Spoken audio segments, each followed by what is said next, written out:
आपण आता अथर्व शीर्ष चालू करूया. ज्यांना येतंय त्यांनी म्हणा आपल्या जागेवरूनच.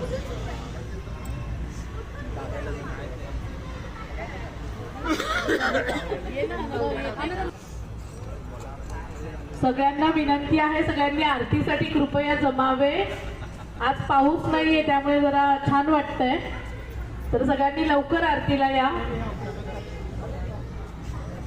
ओम भद्रं कर्णेभिः शृणुयाम देवाः भद्रं पक्षेमाक्षभिः जत्राः स्थिररङ्गैतुष्टुवासस्तनूभिः व्यशेम देवहितं यदायुः.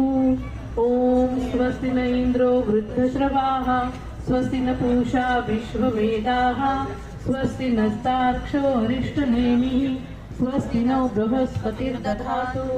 ओम शांति शांति शांति. हरि ओम. नमस्ते गणपतये.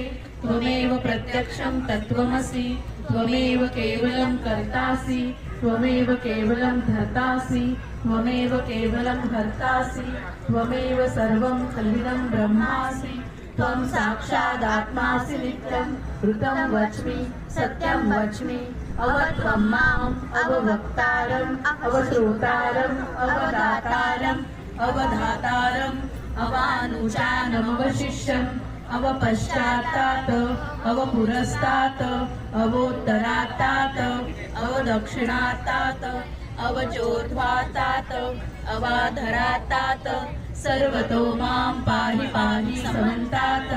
त्वं वाङ्मयस्त्वं चिन्मयः त्वम् आनन्दमयस्त्वं ब्रह्ममयः त्वं सच्चिदानन्दादितीयोऽसि त्वं प्रत्यक्षं ब्रह्मासि त्वयि ज्ञानमयो विज्ञानमयोऽसि.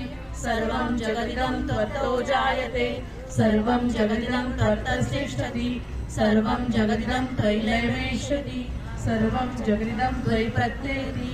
त्वं भूमिरापो नलो निलो नभः त्वं चत्वारि वाक्पदानि त्वं गुणत्रयातीतः त्वं देहत्रयातीतः त्वं कालत्रयातीतः त्वं मूलाधारस्थितोऽसि नित्यं त्वं शक्तित्रयात्मकः त्वां योगिनो ध्यायन्ति नित्यं त्वं ब्रह्मा त्वं विष्णुस्त्वं रुद्रस्त्वं इन्द्रस्त्वं अग्निस्त्वं वायुस्त्वं सूर्यस्त्वं चन्द्रमास्त्वं ब्रह्मभूर्भुवस्वरोम. गणादिं पूर्वमुच्चार्य वर्णादीन् तदनन्तरम् अनुस्वारपर्तरा अर्धेन्द्रसुतं तारेण रुद्धम् एतत्त्वम् अनुस्वरूपम्. गकारो पूर्वरूपम् अनुस्वरो मध्यमरूपम् अनुस्वारशान्त्यरूपम् बिन्दुरुत्तररूपम्